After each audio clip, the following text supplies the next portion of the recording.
Oh, we're live, so So stop cursing. Oh, okay. Okay. Welcome. But nobody can hear us anyway. So Not yet. It doesn't matter. It don't matter. Okay, let's see. And there it is. Already? Already we're live, so be careful what you say. We're live already, and Boston Paul is in the chat room. He's been here for quite some time. Tommy Johnson is here as well. Malpal. Whoa, I saw Malpal here about an hour ago. Malpal, having trouble sleeping. Listen to the podcast. I bet Malpal just couldn't wait to get up to hear our show today. It'll put you back to sleep, that's for sure. All right, Chris from Cambridge is here. James Caplion is here. So we are ready to go a little early. Where's Danny? He'll be here. He was here before, but we'll see about that. And good morning to everybody as we're just waiting for the sound. And there it is. Welcome aboard, everybody, on a lovely Sunday morning. It is the lady and the legend, and we are here. The chat room crowd is not, but we are here anyway. Good morning to Big Al, who's not here yet, Boston Paul, James Caprion, Chris from Cambridge, Malpal, Tommy Johnson, and we are here. So good to see everybody in the chat room. And what about you there, Lamont? Just waiting for Danny. Why are you waiting for Danny? Because he's the captain. Plus, he's Dodger Danny. Well, Dodger Danny, what about Bravado Braves? The Braves are the third team to be shut out in a playoff opener since 1969. There you go. Well, what do you have to say about the fact that 3 of 4 teams with the bye week lost yesterday? Very bad. And the teams with bye weeks are 2-8 over the last 2 years. So there's a lot of talk about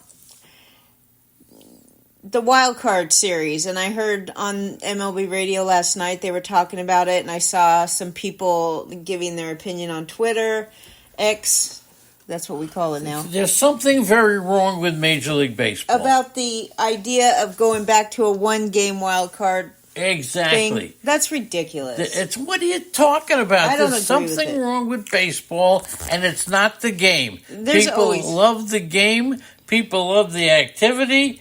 Penelope Caplion is here. Good morning to you. Everybody's here. Nice to see everybody, but Major League Baseball is screwing it up.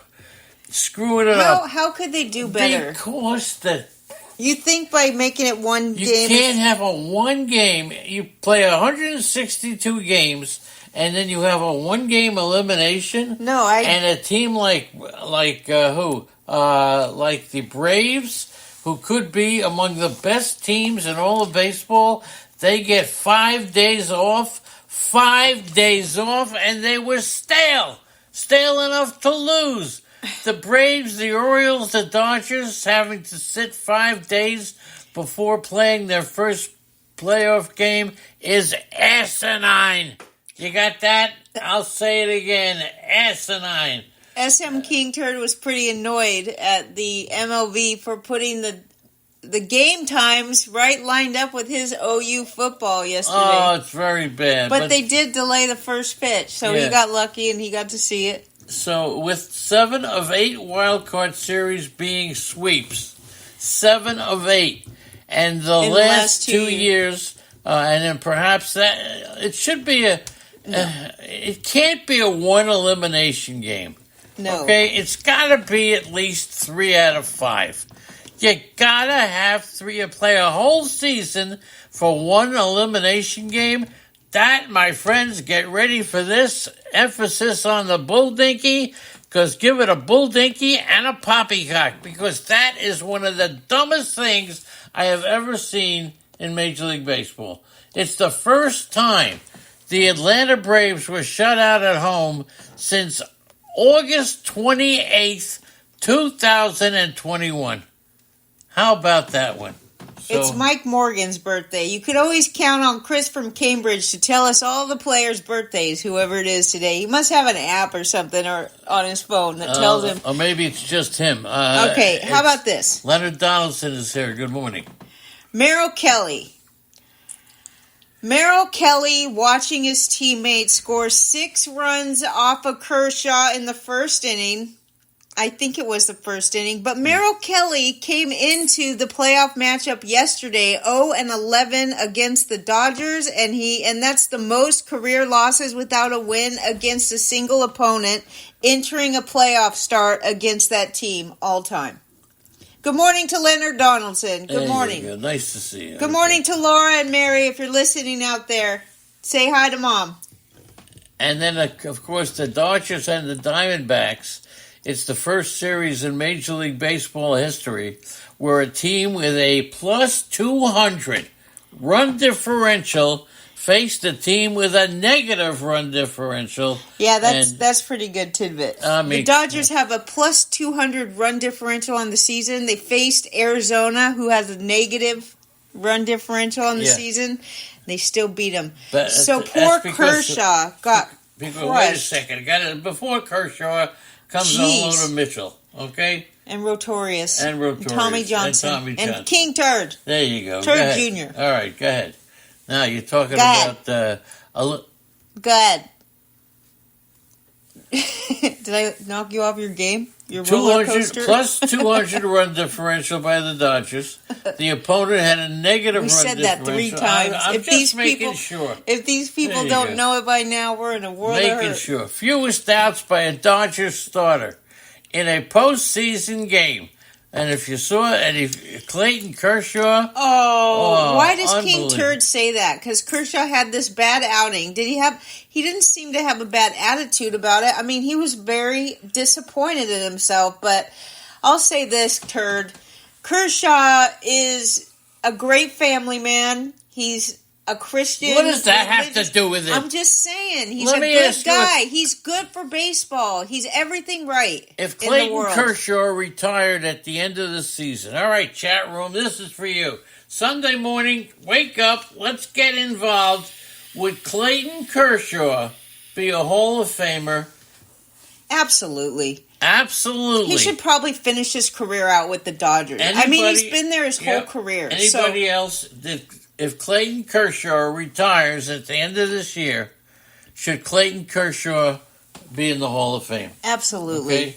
Okay? There were like 4 or 5 straight years there where Kershaw literally won fantasy baseball leagues on his own. If you had Kershaw, you won your league. Or a good majority of teams that did win their league ended up having Kershaw on their team, and it wasn't just 1 year. It was like 4 or 5 straight seasons. I never drafted him, and I never won those 5 years. Well, okay. I started drafting him after he started losing it a little bit, but he's still great. Would you rather have Kershaw or Dirty Eck? I'd rather have Dirty Eck. Hello, Dirty Eck. Dirty Eck Welcome is here. aboard. Good morning. Nice Good to see the you. great Dirty Eck in the chat room. And it's been a while, but don't... Turd just doesn't want him to come to Texas because he says he doesn't want any more old pitchers. I mean, they do have Scherzer, and who else is their other one they got on the... DeGrom? These guys? See. I don't know how old DeGrom is. To not be shut out in a regular season at home, but shut out in the team's first home game of that postseason, the Yankees... No, they haven't done it yet. Oh, they were shut out one game. They were shut out. One game. I mean, the Atlanta Braves are doing it this year. The Yankees did it. But I'll tell you what, something is wrong with baseball. Nothing's wrong with baseball. When you have a game. Yeah. They also have Eovaldi in Texas. All right? Yeah. And is Kershaw the worst postseason pitcher in Major League history? That's what they're saying in the chat room. He's just horrible in the playoffs, according to Rotorius. According to Rotorius, he said he's just horrible playoff performer. He's 13-11, 4.49 ERA in 194 innings. That's a whole season's worth of innings. Yep, that's what he's got. So yeah, you're right. Clayton Kershaw, statistically, ain't one of the best in the playoffs. Okay. So we made that clear about Kershaw. He's a great guy. He should just stay in LA and retire with the Dodgers, right? Yep. I mean, well, yep, that's for sure. A longtime ace for the Dodgers. He's made 39 appearances, 32 starts. Dave Roberts says it was shocking, but he still plans to start him in Game 4. Ooh, it doesn't. Interesting. He is going to pitch Game 4, and it's not like they have a lot of extra pitchers over there to choose from. Are you sure of that? Game 4, That's Clayton Kershaw? That's what Dave Roberts. Holy mackerel. Who else are they going to roll out there? That's why the Dodgers are getting their ass handed to them. Okay. I don't disagree. And they're going to get it by Arizona, which I would have never saw coming. Michael Groves, 14 pitches to Alec Thomas, who hit a home run, are the most pitches thrown by any Dodger pitcher in one plate appearance in postseason history. So many things were told. The first time the Braves have been shut out in any game since losing 3-0 to the Toronto Blue Jays on May 12th. 124 games with at least one run. By the way, that was the second longest in team history, shorter than the 160-game streak from 1890 to 95. And how about that? So, Unholy Toledo, you were at that game, and he's still sleeping it out. And by the way, Kyle Wright will undergo shoulder surgery and miss the 2024 season. Right. How about that? So, why are we talking about AJ? Quiet. That's the answer to my question.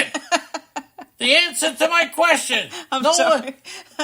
No one has scored more postseason runs in a White Sox uniform than who? I guess it's Przinsky. A.J. Przinsky. That's why we're talking about A.J. Przinsky. He married someone famous, I think. All right. Yeah. Anyway, here's the thing. Oh, my God. Here's the thing. Yeah, go ahead. Yordan Alvarez, the second player this season to hit multiple home runs in his team's first postseason game. So who is the other one who hit multiple postseason? Just that, Royce Lewis. Oh, yeah. The only other pair of players to do it in the same year were Chipper Jones and Ken Griffey Jr. in 1995 for the Mariners. All right. Altuve came to the park ready. You want to talk about someone with postseason experience, right? Altuve knows how to get it done. He became the first player in Major League Baseball history to hit a home run on the first pitch his team faced in the postseason. How about that? And, of course, Kershaw becomes the third pitcher in postseason history to give up at least 6 earned runs while lasting a third of an inning or less. And, look, let's put it this way. I have never seen a pitcher of any sort to be so effective during the season and so ineffective during the postseason. Kershaw also now is the first starting pitcher in baseball history to allow 5 hits and 5 runs before recording an out. It happened in 8 batters, 6 hits allowed, 6 earned runs. Average exit velocity of the hit balls were 105.2 miles an hour. That is crazy. Yep. Kershaw has allowed 5 or more well-hit balls in a single inning just one other time in his entire career. And it's the first time he allowed 6 well-hit balls in an inning in his career. That's horrible. In 22 minutes, the Diamondbacks sent 10 batters to the plate, scored 6 runs, and knocked Clayton Kershaw out of the game. Nice to have everybody in the chat room. A little light today. They hit a home run, 2 doubles, 2 singles. Unbelievable. By the time Miller Kelly had already pitched an inning, right? Because it was the bottom of the first that they did this. Anyway, the Astros now, back to the Astros. They were 39-42 at home this regular season. Losing record. It's the first time in either a long time or maybe ever. Yeah. But now 12 consecutive victories in the American League Division Series at home. So they're not bad in the postseason at home, that's for sure. Well, they prove they can win at home. They take a 6-4 victory over Minnesota in Game 1. And by the way, Max Scherzer is not on the Rangers Division Series roster. But if they advance, he will most likely be ready for the American League Championship Series. Here's some more about Altuve. It was his 8th career postseason home run in the first inning. It's the most by a player in any inning in postseason history, breaking a tie at 7 with Manny Ramirez in the 5th inning. Only one player has more postseason home runs than Altuve, and that is Manny Ramirez. He has 29. Altuve now is up to 24. And it's 2 more in the first inning than anyone else in postseason history, which is Pujols. He's got 6 home runs in the first inning of postseason games. And there was a catcher's catcher's interference call. First time in 98 years that call was made. Only the second bases loaded catcher's interference call in the MLB postseason. Apparently, we sound like we're on coke.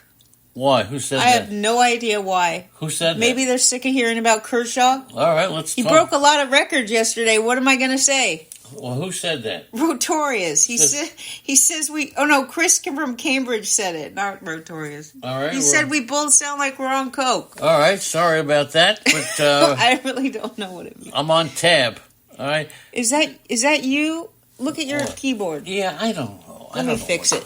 Justin Verlander, 35th postseason start. No player with an arm in front of their eyes can absolutely see that, okay? All right, no player. Verlander's 35th postseason start. No player in the 2000s has made more. And there are 74 players who appeared in 20 postseason games for the Yankees. No players have appeared in 20 or more White Sox postseason games, and the organizations have been around about the same amount of time. Did you talk about the catcher's interference call? Yes, I did. Okay. Now, here's an update on something that we told you the other day. Teams that score first are 10-2. Teams that out-homer opponents are 8-0. 22-6 last postseason. 44.9% of runs have been scored via the home run. How about that one? Pretty good. So, good stuff there for that. Okay? Now, Corbin Carroll, Gabriel Marino, and Alec Thomas, the Diamondbacks are the second team in postseason history with 3 players, and this is a young team, aged 23 or younger, with multiple home runs in a single season. I mean, back in 2015, if you remember, Chris Bryant, Kyle Schwarber, and Jorge Soler all did it. Okay? So, there you go. Alec Thomas homered on the 14th pitch. It's the most pitches in a plate appearance, ending in a home run in the postseason. So they're doing it all. Yeah. And what about the stolen bases? 5 stolen bases are the most in a postseason game in Phillies history. It's the most by any team in a postseason game since Kansas City had 7 stolen bases in 12 innings in 2014. So lots of stolen bases still. Your team, Phillies, you think they're going to beat again the Braves? I predicted the Phillies against the Braves in the World Series. Phillies and who? I predicted the Phillies and Toronto. And you lost half of it already. So, you still got the Phillies. Out. Trey Turner is the player with 2 multi-steal games in his first 3 games since the postseason started in 1990. Ricky Henderson is the other one. And 5 stolen bases, the most in postseason game in Philly history, okay, is the most by any team in postseason game since Kansas City had. So are we going too fast? Is that it? Because now we got to talk about Spencer Strider. So if you're talking about going too fast, you got to talk about Spencer Strider. I'm not sure it was about going too fast. I think it was most because we kept talking about Kershaw over and over. All right, go ahead. I don't know for sure. Chris, you should clarify why you think that. Okay, Spencer Strider's 22 swings and miss were the 3rd most in a postseason outing of 95 or fewer pitches under pitch tracking, behind only Clayton Kershaw and Patrick Corbin.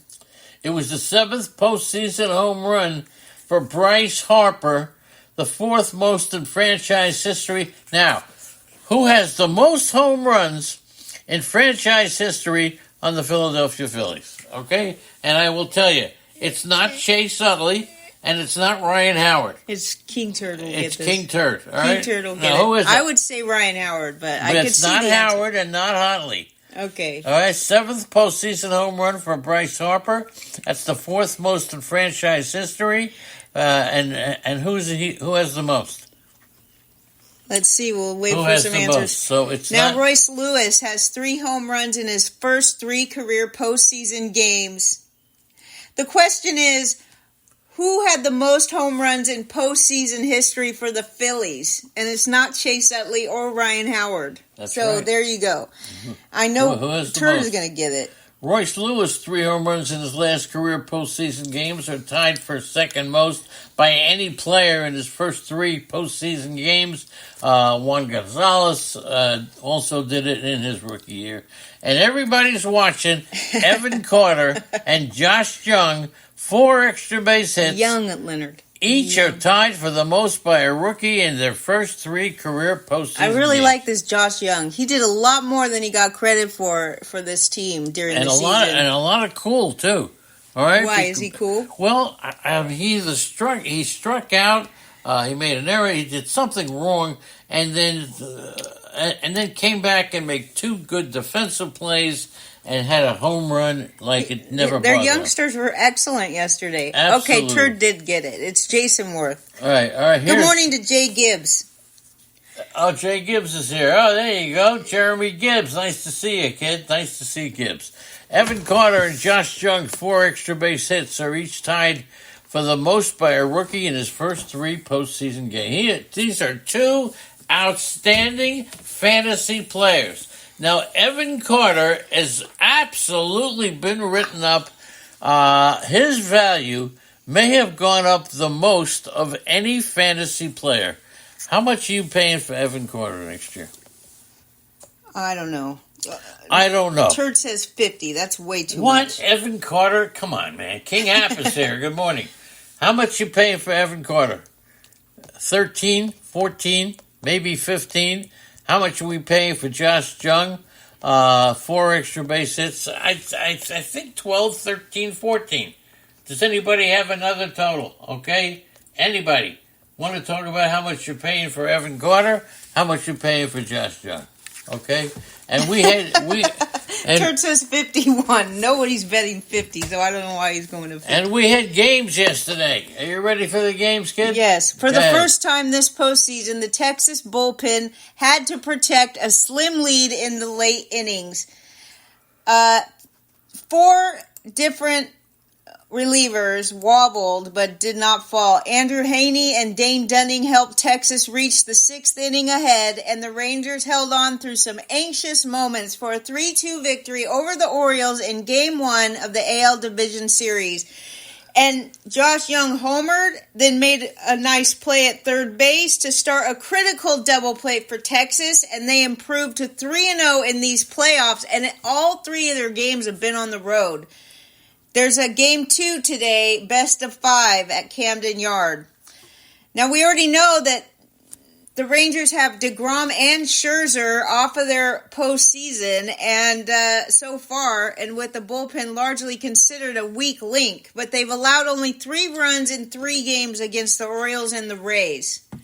That's right. And Haney held Baltimore to a run and 2 hits in 3 2/3. That's what That's he's all good he for. needed. But Yeah. that's all he's good That's for. all we needed for, right? And Dane Dunning relieved him and went 2 innings. They're going to have to do it with a bullpen by committee. Smart move by management, though, with Haney. Will Smith, Chapman, what's that guy's name? Sabors and Leclerc. Source.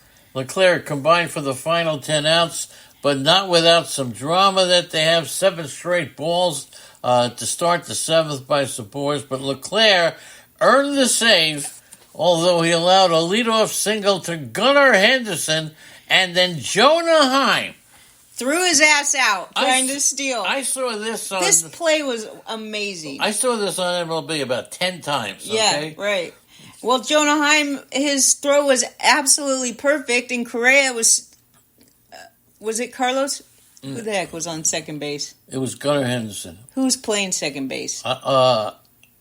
Corey Seager was over there, maybe? Yeah. Anyway, whoever it was standing in the perfect spot. Jonah Heim threw it. And it was an excellent play. I don't think that, like I said, I don't think these young catchers... You want to take a nap? You sound like you're sleeping. Well, just 10 minutes ago, I sounded like I was high on coke, and now I sound like I'm sleeping. I think so. That's what happens when you take. I'm off my rocker today, I guess. I guess you are. Go ahead.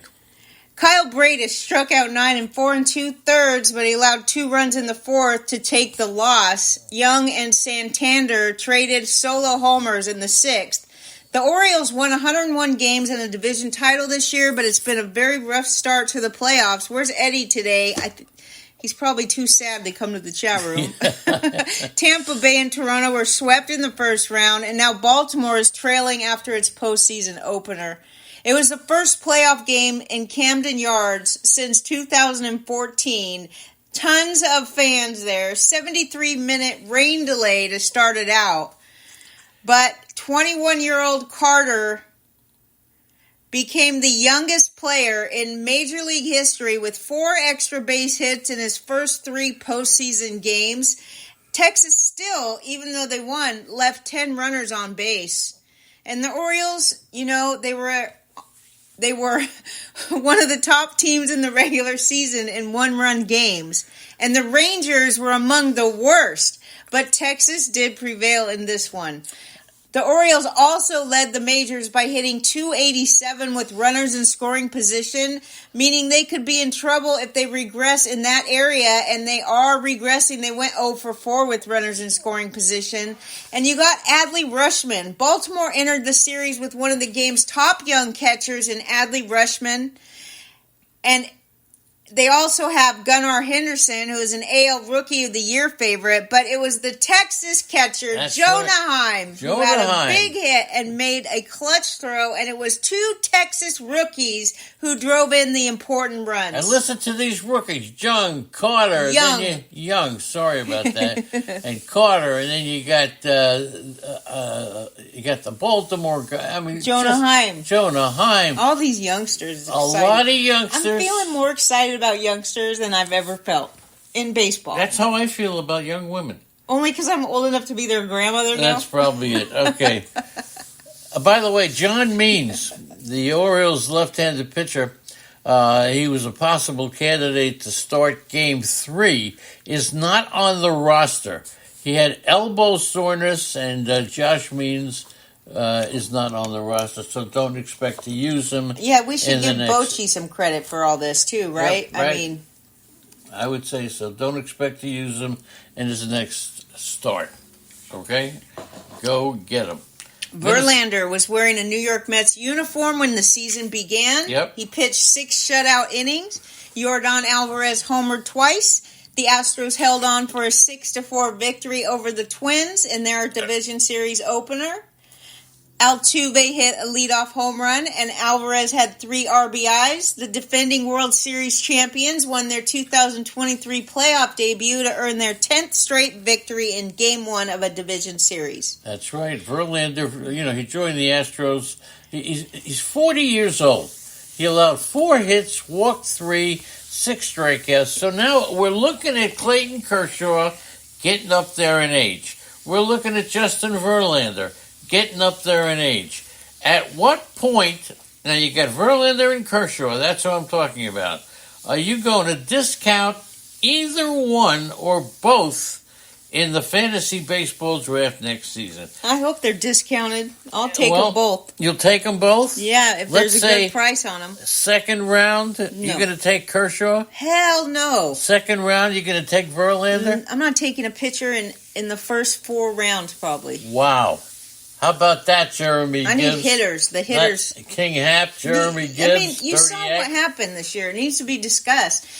I would say out of the top 20 starting pitchers drafted, 15 of them ended up missing half the season with injury. Yep. And if you're going to draft pitchers this early, you're putting a lot of risk on the line when you do that. You're certainly doing that. And Verlander is 40 years old, allowed 4 hits, walked 3, 6 strikeouts, got his 17th win in 35 postseason start, and his 10th playoff win with the Astros, the most in franchise history. Good morning to Turd. Someone find Danny.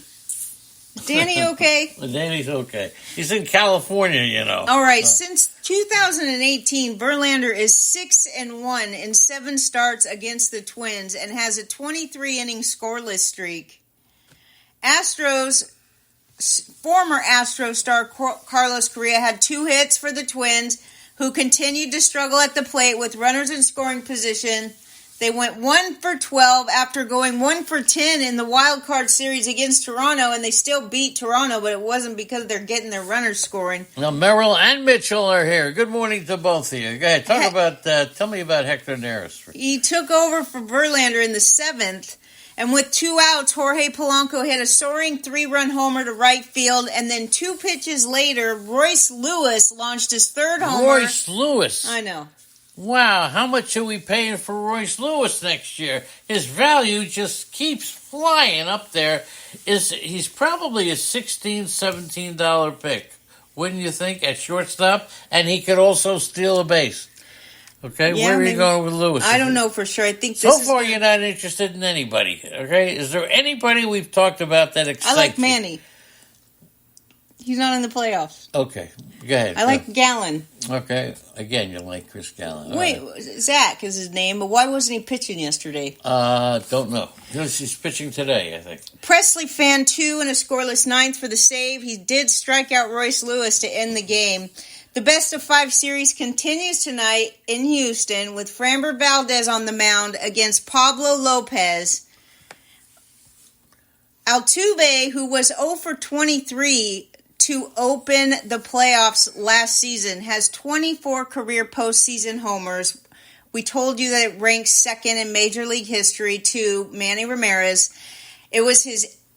Oh, here comes Danny. He fell back asleep. What happened to Danny? Don't worry. He said he fell asleep. He'll be here. There he is. Danny Fuller, ladies and gentlemen, the great captain of the chat room, right? So, Framber Valdez on the mound against Pablo Lopez. So, that's going to be interesting tonight. Altuve just pounced on Bailey Ober's first pitch for his first career home run in the playoffs. Altuve was 0 for 23. I already said this, Leonard. You did? Well, I'm just making sure everybody saw. Okay. All right, so go ahead. You continue from where you want. Relief pitcher Kendall Graveman was left off the roster because of discomfort in his right shoulder. He said he's feeling better and he hopes to be available if the Astros advance. And Lewis, Royce Lewis, speaking of, he was the first overall pick in the 2017 draft. And I think that what's happening right now is that, and I do like him. I actually have him in one of my only leagues, and I'm pleased about it. Drafted him when he was still in the minors. And I hope he does great, but I won't be adding him to any of my teams probably because the playoffs do affect the cost of players next year. And what about the biggest surprise of all the games? The Atlanta Braves get shut out against Philadelphia.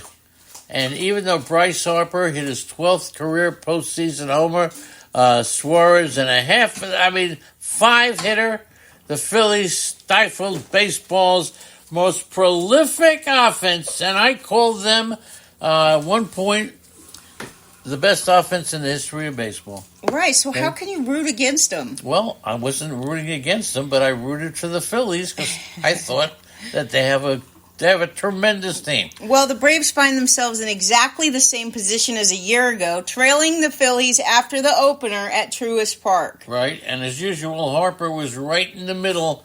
He reached base on all 4 at-bats, gave the Phillies some breathing room with a home run into the right field seats off of Spencer Strider.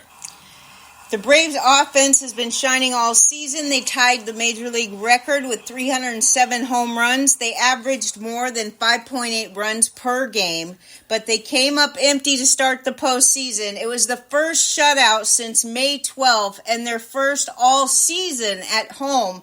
They became the first team to lead the majors in runs and get shut out in their postseason opener since the Mariners in 2001. Okay, keep it going. Wild card series hero Bryson Stott broke a scoreless tie with a run-scoring single in the 4th. He drove in Harper with an unearned run after a wild pickoff throw by Spencer Strider.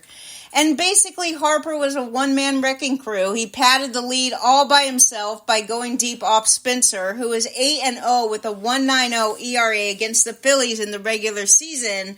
But now he's 0-2 against them in the postseason. He went 7 innings, 1 earned run on 5 hits with 8 strikeouts. And then they got the final run with catcher's interference against Sean Murphy. So, I don't know. No complaints either way. But many in the crowd, there was almost 44,000, the largest turnout in Truist Park's 7-year history. They headed for the exits after Trey Turner's diving stop on Ozzie Albies, who had a sharp grounder. Suarez allowed to just... Now, Suarez is a guy whose value has gone up because of the playoffs. He's probably a $15 pitcher. Oh, give me a break. Suarez allowed just 1 hit in 3 2/3, okay? But he walked slowly. He was upset about being lifted so early. And, Remember when we went to Truist Park and we saw Craig Kimbrell close out the game? He came in right after Johnny Venters, who I also loved. That's right. Anyway, Kimbrell earned a save against the Braves yesterday, so that was kind of good. That was his original team. And Acuna went hitless in his first 3 at-bats. It was crucial. Yeah, it was a very tough strikeout. Against Sir Anthony Dominguez. I think Dominguez is going to be terrific. And he struck out on this perfect fastball on the inside corner, and he finally did reach base with a walk leading off the 8th, but it really failed to spark the offense in Atlanta. Albies was initially called safe on an attempted steal in the 2nd inning. He was ruled out when the replay showed a tag on his mitted hand just before it got to the bag. We told you about Kyle Wright. Yeah, we did. Are you going to take a chance on Max Fried tonight? I don't know. He's going against Wheeler, dude. That's horrible. Here's what we got with Max Fried. He was dealing with a recurring blister issue late in the season, but he says he's ready to pitch. We'll see. Zach Wheeler got the win in Game 1 of the Wild Card Series against Miami by allowing just 1 run in 6 1/3. Wheeler's a native of Smyrna, Georgia, not far from Braves Stadium, and it's definitely going to be fun to pitch here in front of friends and family, and hopefully we will get a win, he says. And then you got Arizona and L.A., and then we'll go over the pitchers for today's games. Not going to take long. Merrill Kelly, Clayton Kershaw. I'll tell you what, they were long tossing before Game 1, and then I'll tell you, Arizona when they clobbered the Dodgers. Clobbered them. Yeah, Danny, I was starting to worry about you. I thought you might have done something extreme. Because of the Dodgers, right. Because it's going to be... Oh, Merrill and Mitchell are here. Okay, there you go. Brian Jura's here. He is here? Yep. Where is he? He said, how about Justin Verlander's outing? Yeah. Nice to see you, Brian. Good to see Brian. Yeah. Where's Brian Jura? He's in there in... under guest. Oh, he's under guest. I didn't see you. Okay. Anyway, Gabriel Moreno's 3-run home run highlighted a 6-run first inning for Arizona, which got homers from Corbin Carroll, Alec Thomas, and Tommy Pham. And Merrill Kelly, of course, used the support to beat the Dodgers for the first time. We told you Kelly entered the game yesterday. I would say the bets that were probably made against Merrill... In daily fantasy, think about it. Merrill Kelly was 0-11 against the Dodgers all season long. It was his very first postseason start, and he's just going. I guarantee that anybody got a lot of money if they went for Kelly yesterday. Yep. They made a lot of money. You got to go contrarian sometimes. Anyways. Kelly limited them to 3 hits in 6 1/3, the last one leading off the 3rd on Miguel Rojas' single. He retired 11 in a row during one stretch. The loss tied for the 5th largest postseason defeat in Dodgers franchise history. They've now lost Game 1 of the NLDS in 2 of the last 3 years. We told you that Kershaw staggered through the worst start and shortest of his 16-year career. The 3-time Cy Young Award winner got tagged for 6 runs and recorded just 1 out in the 100th postseason game at Dodgers Stadium. Of course, Kershaw dropped to 13-13 with a 4.49 ERA in the postseason, compared to 2.10 and 92 with a 2.48 ERA in the regular season. But 4 hits for Pham. 3-run homer for Gabriel Moreno, another young catcher, right? Yeah, and a big disappointment was Emmett Sheehan. He replaced Kershaw. I doubt he was ready for this. No, they were counting on Sheehan and a couple of other guys, youngsters, and big disappointment that he didn't work out. Sheehan replaced Kershaw, and 3 more runs in the second. Carroll homered, Gurriel an RBI double, Longoria a sacrifice fly. So a little disappointing that Sheehan did not pitch well. Go ahead. 13 hits for Arizona. The only Diamondback who didn't get on base was Geraldo Perdomo, who went 0 for 4 with 3 strikeouts. Basically, Kershaw's early exit made it a bullpen game for the Dodgers, and they struggled with starting pitching all season. Tony Gonsolin, Dustin May, they were both lost for the year with elbow injuries, and Buehler was ruled out for making an early return after Tommy John surgery. Julio Urias was placed on paid leave for beating his wife, and they also decided to let Bauer go. So they this team had the deepest pitching in town, dude. But they made these. That's it. So, Betts, Freeman, J.D. Martinez, and Muncy were the first 4 players in Dodgers history with 100-plus RBIs in the same season.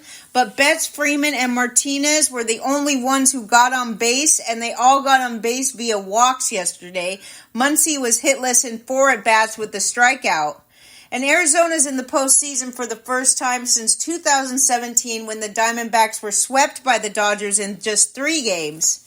Okay. The 84-win Diamondbacks were coming off a sweep of the favored Brewers in the Wild Card Series, and the Dodgers had been idle since finishing off their 100-win regular season, in which they earned their 10th National League West title in 11 years. Betts turned 31 yesterday. Evan Longoria turned 38. He's now a Diamondback, you know. Yep. It was the 5th time in postseason history that each team had a player compete on his birthday. Now, the you're going to say this one? Well, did you know the Diamondbacks have homered in 14 consecutive postseason games? That's pretty good. Dating back to Game 3 of 2007. Exactly. They're tied with the Dodgers and the Astros for the second longest streak. And to answer your earlier question, Zach Gallen. He's going to crush those pesky Dodgers. Going to start for the Diamondbacks on Monday against Bobby Miller. Gallen, 17-game winner. Gave up 2 runs, 5 hits over 6 innings against Milwaukee. So, Zach Gallen. And Bobby Miller won 3 of his final 5 regular season outing. Okay, let's talk about Penelope Caprion. Good morning. He's here. All right, let's talk about the games tonight. Tonight, there's 2 games.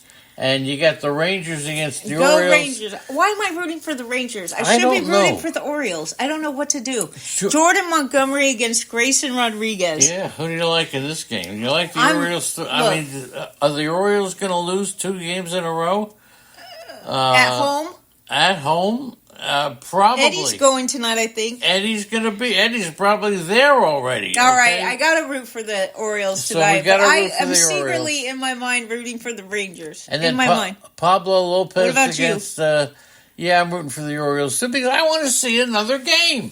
I don't want all these teams getting eliminated so fast. Same thing, Minnesota against the Astros. You get... I want the Twins to win with Pablo Lopez. Against Framber Valdez. All right? All right, anybody have any questions about anything? It's football Sunday, but we watch baseball. There you go. Anybody have any questions about anything? Put it up there in the chat room right now. And I want to thank everybody. Says some of these teams are just poorly built for the postseason. Yep. Thank you to Boston Paul, Chris Gallo. Oh, it just saw you, Chris. Nice to have you here. Chris and Debbie Gallo, Daniel Ferrara. Daniel's is not here. Danny Fuller is here. And Penny. Caplion is here. James and Penelope. Leonard Donaldson, Malpal, Merrill, Mitchell. Tina. Rotorius, Tina. SM King Turd. Tommy Johnson. Brian Jura is here. There you go. So thank you. Let's see what Brian says in the guest room. He wants to know how much Royce Lewis goes for next year. Probably about $17. He also says that he hopes the Diamondbacks don't represent the National League in the World Series. Royce Lewis will be a $17 player. Okay? Anybody else have any questions? He's probably going to be worth that. Right? 17. Some of these youngsters, man, they're going to get... just by the home. Some of these youngsters are going to clobber us, okay? Royce Lewis will go for $17, and unless he can steal bases as well. So he should be a fairly good pick. Don't expect to get more than $17 out of him, though. That's the whole thing. But he'll give you 17. All right, anybody else? I'll expect to get more out of him. If I'm paying 17, I expect to get more than that. Okay, $20 for Royce, says Danny Fuller. Royce Lewis at $20 by Danny Fuller. All depends on his health, says Brian Jura. He stays healthy, he's a steal. Okay, but the point is that the chat room likes him. And that's great. That's why you come here, to hear not only what the lady and the legend have to say, but the great chat room says it all, says a lot. We'll be back tomorrow on Monday, and we ain't stopping. We're not stopping. We're going to have Mark over today to watch Joe Rogan's new stand-up comedy. Okay. Strange Times. Strange Times everywhere. Thanks, everybody. What kind of contact does Jordan Montgomery get? Jordan, the problem with Jordan Montgomery, he can be a good pitcher and he can throw 3 or 4 starts together, but then he will get hit hard. What kind of contract does he get? Yeah, what kind of Jordan Montgomery? Yeah. Oh, I'd say probably about $13. Oh, it's Rachel. Okay, everybody. I gotta go. Have a great Sunday. Hello.